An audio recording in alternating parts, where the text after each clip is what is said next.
My artist book project is based on Richard Brody's article, Ain't Got No Body. Using 6 pages of his material, I created a hypertext from words and phrases. I scanned each page of source material and made notations of what jumped out at me.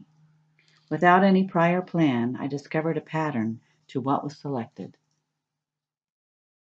Once I selected the print material, I looked for visual aids that might serve as material metaphors for the words. I chose abstract images for all of the pages so that the reader can apply each signifier and the overall signified in a more free-form way.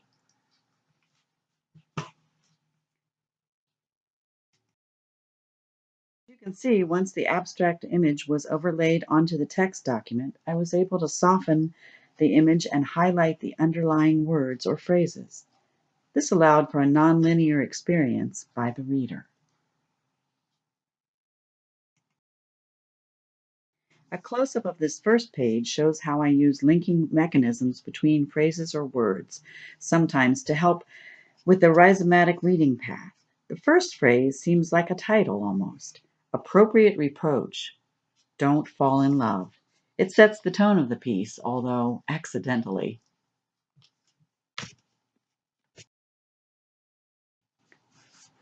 The bottom of the first page sweeps along from phrase to phrase.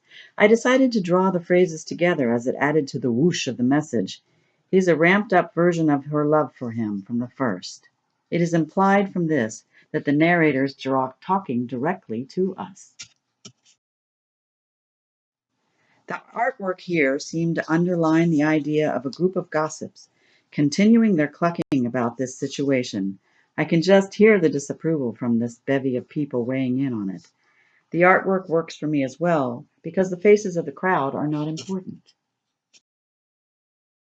Can't you just hear them as you look up close at these people here? He is addicted to himself. Warning is needed. I chose not to link the last word of this part to let them stand out on their own. Warning is such a strong word on the page. The close-up of the bottom of this page is filled with the sage advice of these figures. Push away from people with dewy tones and gentle manners. I think that reading this part where the eye must dart around the page led by a floaty line is a good example of rhizomatic reading. Also, the path around the page goes well with that dewy tone.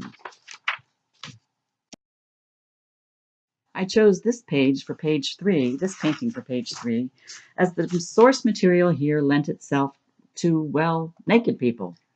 The idea that came to me in the chunk text I selected was that sex is part of the situation, and perhaps muddied the emotional part, at least in the eyes of the narrator giving his or her opinion. In this close-up, notice the frontality of the figures. I like that it might indicate a momentary halt in their relationship as we read, falling in love, pals of sympathetic minds. The promise of physical love unbalances it.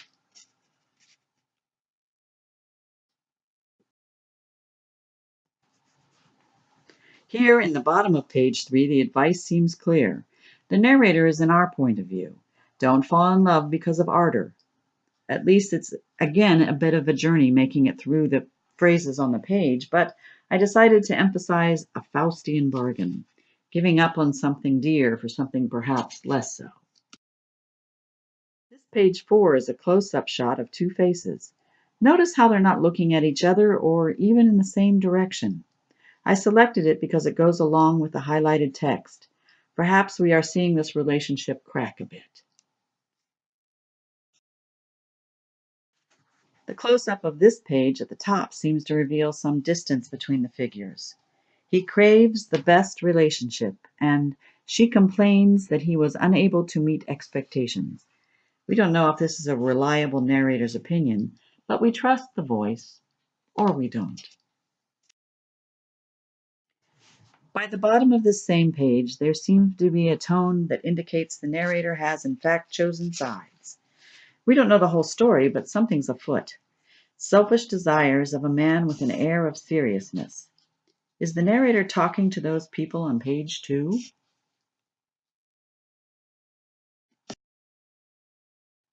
I selected this painting for page 5 to accompany the phrases from the source material. It seems to illustrate a parting of the ways which might follow the previous page. I believe it also harkens back to the first image of the vibrant heart, which seems to have become, less so.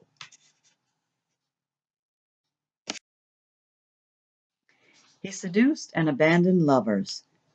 This seems to be a continuation of the previous page. I thought this was interesting because all the pretense of soft language is gone here. And also, is there more to the story? I think the narrator may have revealed too much. Page 5 seems like an apologia. I'm a little obsessed rather than trusting, and the stream can dry up. Perhaps those figures on page 2 have raised an eyebrow at all this unloading of information. I tried to convey a change in tempo with the flared link between the words here and the trailing off into off-screen space.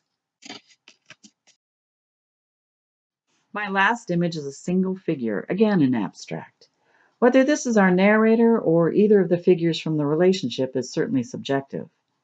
Originally, I thought it was one of the lovers, but now I'm not so sure it isn't the narrator. Either seems to tell a good story. The top of the page is "People aren't sufficiently open." I find that the meaning here depends on who the figure in the picture is. I like that it can be murky. I can hear the voice of the narrator huffing these words, but it can also be the now single man or woman.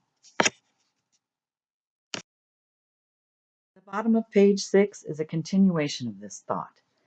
Bumping up against nobody. Of course, the nobody part is taken from the title of the source material.